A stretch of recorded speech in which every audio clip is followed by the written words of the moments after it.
Baseball doesn't care where you're from. Baseball fans don't care if you're non-Japanese. They care that, do you love the team? Do you know what you're talking about? You know, and they just embrace it.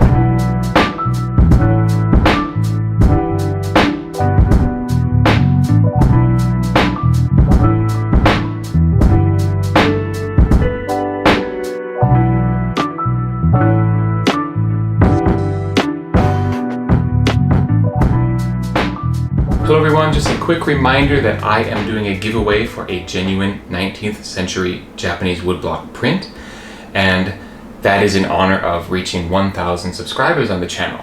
If you want to enter that giveaway, just go to the video I put out last week, which was about how to prepare for and move to Japan, and hit like on that video, make sure you're subscribed, and comment in that comment section chodai, which is basically gimme in Japanese.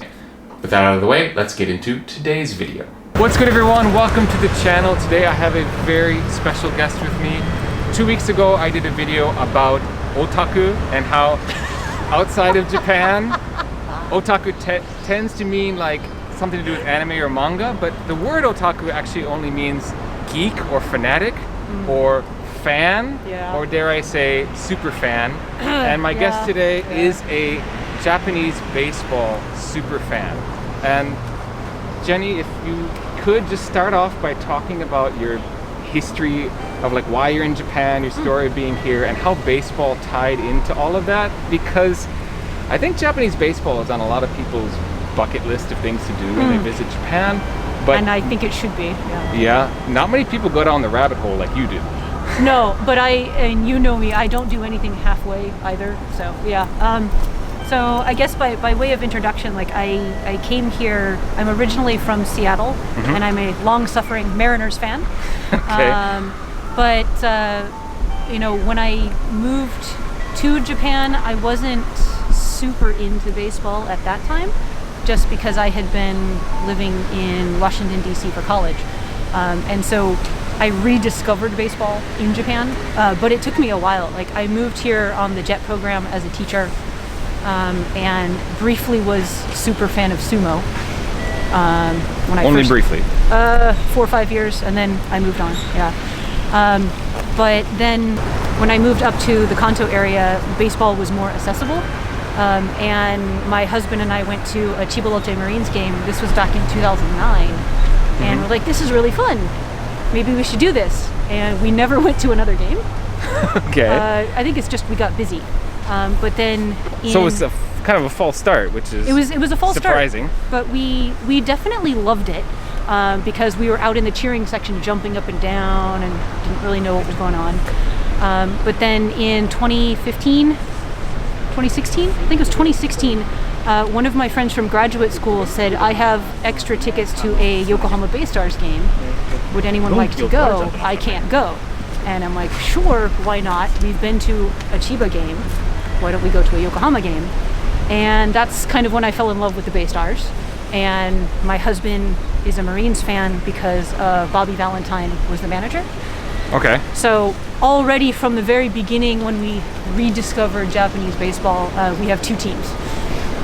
So did it happen at the same time? Like you basically became a Bay Stars fan, and then simultaneously he's already on the latte train? Pretty much. Like when we went to that game in 2009, we bought hats because, and it turned out, we didn't know at the time, but 2010 was like it was around Bobby era. Like he was manager twice.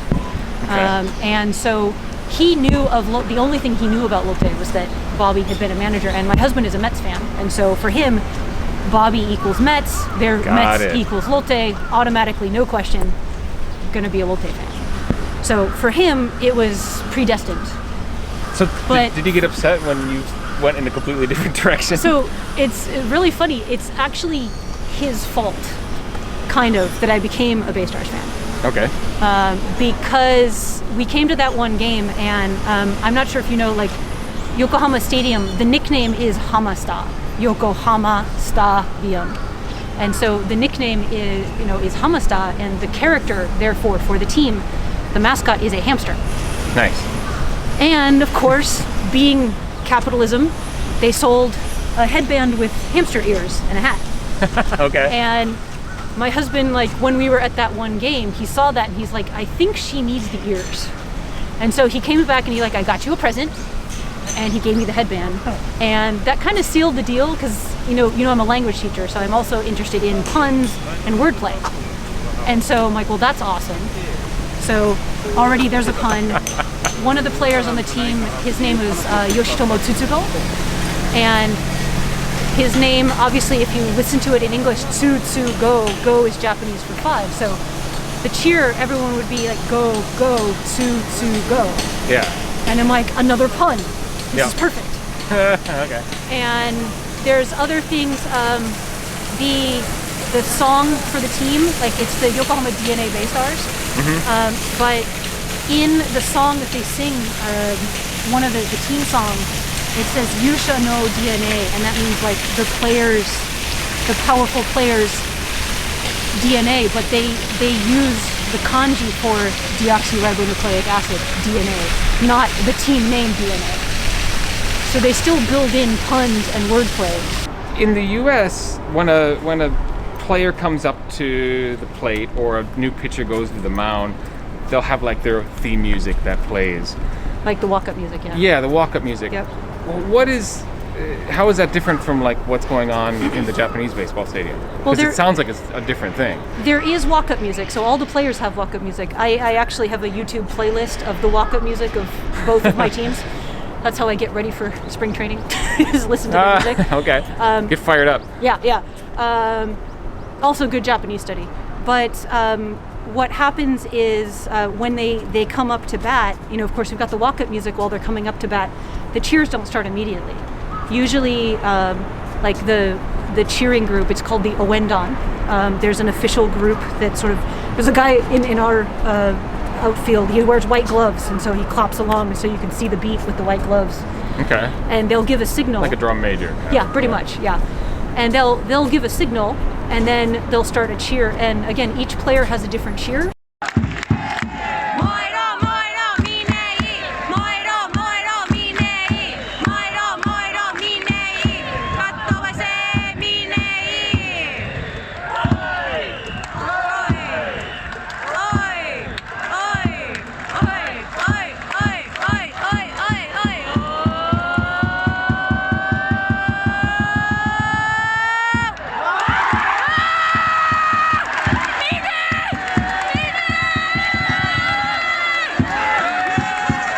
So some of them start like Yoshitomo Tsutsugo. People now know he plays for the Pittsburgh Pirates.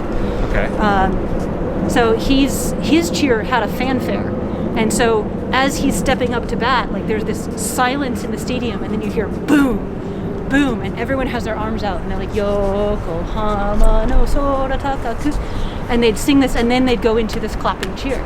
And it sets the mood, it sets the tone. But other players, after the first pitch or after the second pitch, that's when the cheer starts. It very much depends. If there's a they call it a chance situation, but it's a scoring situation. Maybe there's a rallying cheer that's already going on, and so they won't do the player cheer. They'll do the chance theme, is what they call it. Okay, just listening to this, it sounds rather complicated. Yeah. So as a super fan, sorry. How long did it take you to kind of catch on to how the chanting and cheering all worked? A while. Of course it takes time, but this is the type of thing, like both my husband and I, being non-Japanese, like we start a little bit outside a lot of the social circles of Japan. Like a lot of people I know, they're married to a Japanese spouse. Like, okay, that's your entry into Japanese culture, and we don't have that. But for us, something that's always been important is for us, when we see something cultural or some element, like we want to do it right. We want to really get to understand the nitty gritty. Like, okay, we don't want to just watch baseball and sit there and drink. Like, why are they cheering? We want to get into it. And, in the case of Chiba Lotte, this is a big difference in the fan bases. The cheers in Chiba, you're jumping up and down. Like, I've been jumping up and down nonstop and singing for 15 minutes. Nice. It's quite a workout, And here, like, you're clapping, you're singing. It's intense, but there's a well-known recognition by the teams here that the fans and the cheers are just as important as what's happening on the field. And so our way of engaging with Japan, engaging with the culture, engaging with the place that we live in, is getting into something and, like I said, not doing it halfway. I think a lot of foreign residents in Japan can relate to that, like taking on a hobby and like really getting into it to try to fit in, but to like show that you're making that kind of effort and creating your community, or I should say becoming a part of a community. And again, like, because we're both non-Japanese, we have to actively seek out Japanese community, Japanese connection. Right. You know, we could live in our bubble like a lot of people do in Roppongi and never engage with Japan.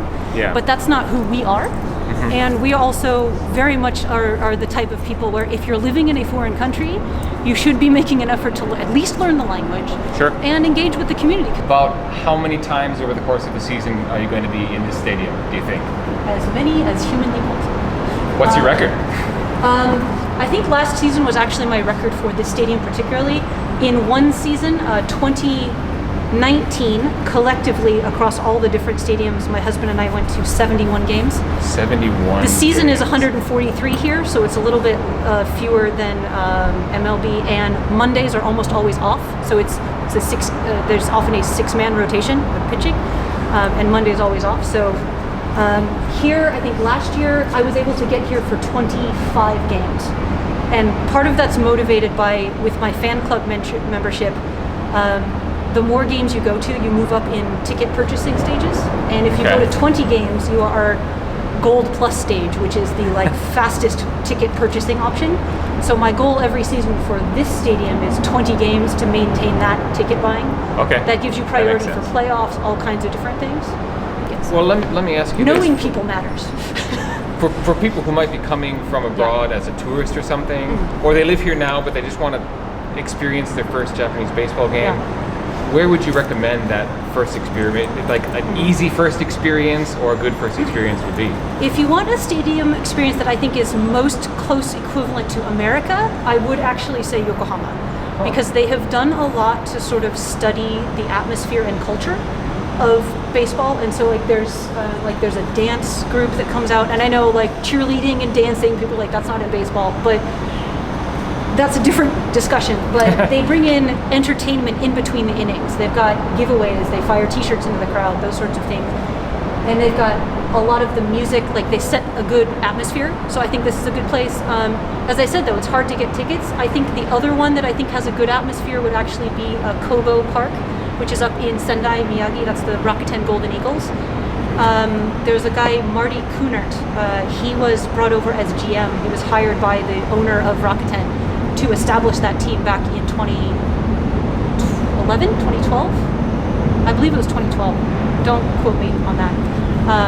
And I know about this because I was able to join a Zoom call with Marty Kunert, and he talked about how he set up the baseball team. It was very cool. But they've done a lot to create that fan baseball experience, so it's probably another close equivalent to, I guess, the American baseball experience. They also have a Ferris wheel that you can go on for free if you have a ticket. Yep. It's in the outfield, so you can go during the game and watch it. Okay. If you can handle the cheers being played over and over again on repeat on the speakers, but. Well, let's go the opposite question then. Okay. Is there a stadium or first experience you don't recommend? Don't start here, don't go there. Yes, but this one's going to be more subjective. I know it's coming. You know what's coming. So, I know it's coming. I hate Yomiuri Giants. I hate Yomiuri Giants. Now, again, this is a big difference actually between me and my husband, because as I told you, I teach a class on baseball. I got really into the Samurai baseball team, Samurai Japan, the national team as well. So I know more players overall of NPB than I think my husband does, because I'm really interested. So there's a degree to which I am a Japanese baseball fan, irrespective of team. Got it. So I do have a favorite player on just about every team, which my husband does not understand. That being said, I do think Tokyo Dome is the worst place to experience a baseball game ever. And for many people, that is their entry point because if you don't know anything about Japanese baseball, all you hear is the Giants, the Yomiuri Giants. Tokyo Dome. It's right downtown.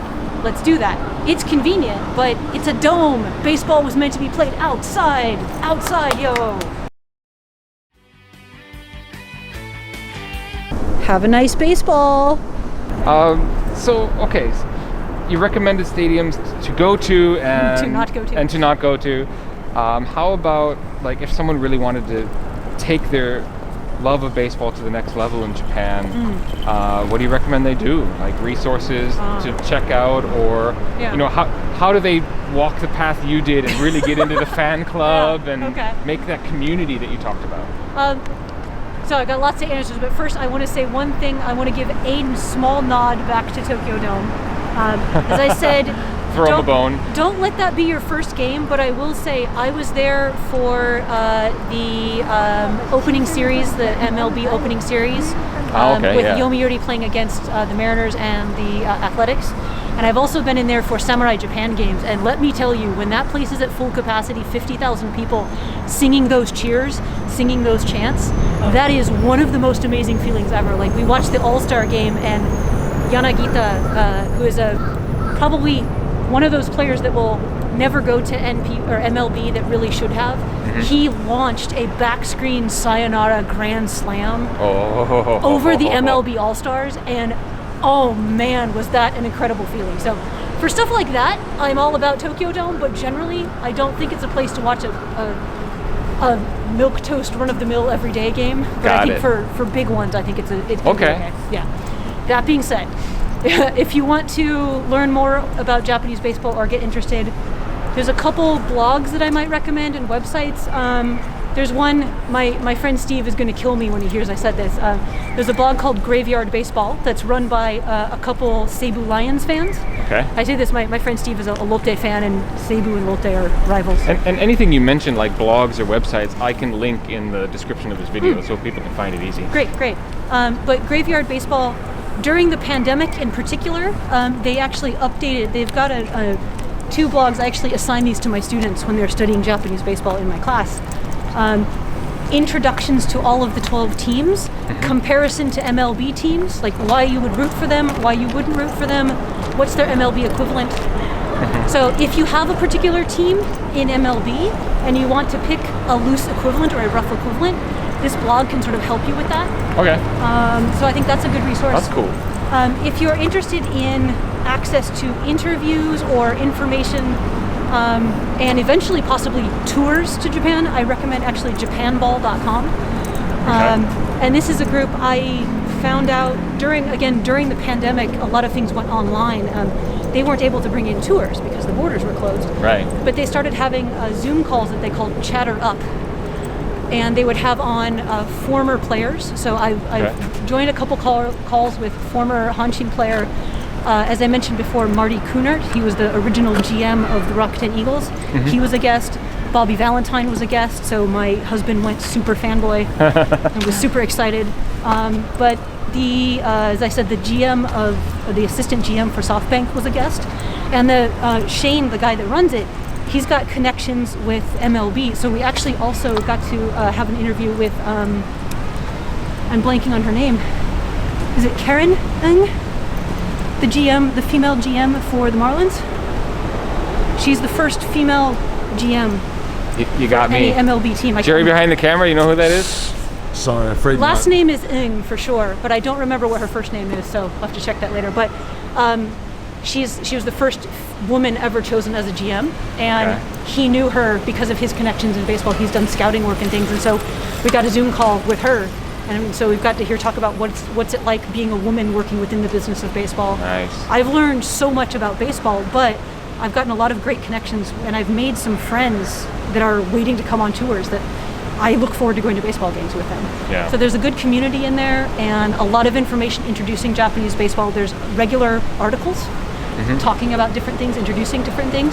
They also have tours in the Dominican and Europe as well. So if you're interested in international baseball, Japan was the start, but there's a really broad base. Yeah. So I recommend those two things. They've been Cool. Like Japan Ball and the Japan Ball community has been instrumental for me. That's great. Yeah. I mean, now I want to check it out. So I'm on board. Yeah. This is cool. There's also there's a Facebook group that I joined as an extension of that called Baseball Pacific International or International Pacific. We'll find out later. And you mentioned that maybe not in the video so far, but you mentioned to me at some point how getting into the Bay Stars and getting into Japanese baseball has done a lot for your Japanese ability Yes. as well. Could you say a little bit about that? I mean, of course, the desire, like, if you had to ask me to translate the meaning of a lot of the cheers I'm screaming and shouting, I don't know that I could tell you always. Okay. But learning the words, be able to sing along, like again, it's joining the community, but oftentimes that becomes the entry point, and fans nearby, they're like, wait, you know the cheers? You know what you're talking about? You're naming players? Whoa, you know. And so people have randomly sort of started conversations that way. I've learned verbs. It's really funny. My Japanese teacher, they're like da da da da da da, and then she's like, oh, this word teki da da. I'm like, oh, teki, like teki wa sugu me no mae da, like Yamato Maeda's cheer. I was like, that teki, and she's like, yes, and she's like, why do you know? Oh, right. I actually started an Instagram account only in Japanese, and it's almost exclusively about baseball. And so, like, I post pictures, and I only write about Japanese baseball, or maybe MLB in Japanese, but that became my branch off, like, because it started as I want to learn more about Japanese baseball. And That's cool. by pure chance, I found, like, because my favorite player is Hiroki Ine. He's one of the catchers for the Bay Stars. And just by pure chance on Instagram, he has a fan club. And then they posted this message for their end of the year party. And this is 2019? Yeah. And I'm like, you know what? I'm gonna be bold and I'm just gonna jump and I'm gonna show up. And it's like, I registered and I signed up, and I get there and I show up at the party. It was like at the hotel around here, and I'm like, I'm here to register, and they're like, oh, thank goodness she speaks Japanese. We were worried, we didn't know what to do. Right. But they just adopted me. That's so like awesome. I'm in a line group with 150 people that are all fans of him. They're posting pictures from camp in Okinawa. He had surgery, I get updates. Like, I just immediately, like, a couple things about my Japanese, like, I just decided to jump and try. Well, I think. And if you are willing to take that step, even just a little bit, baseball, more so, obviously not with everything, but I think more so with other things I've experienced in my life in Japan, baseball doesn't care where you're from. Baseball fans don't care if you're non-Japanese. They care that, do you love the team? Do you know what you're talking about? You know, and they just embrace it. One thing I like about Yokohama in particular with this is, and this is a nod to Yokohama City, I think, part of why I really love it in particular, a lot of places you go in Japan, you get the, where are you from? In Japanese, in English, whatever. Yeah. Almost everyone that has struck up a conversation with me in this stadium or related to Yokohama baseball has asked me, how long have you been here? That's the entry point. And I think that's a nod to the history of Yokohama and its familiarity with, like, foreign or international culture. But as a Japanese language learner, as an immigrant, the distinction between those questions is huge. Yeah. And I feel welcome.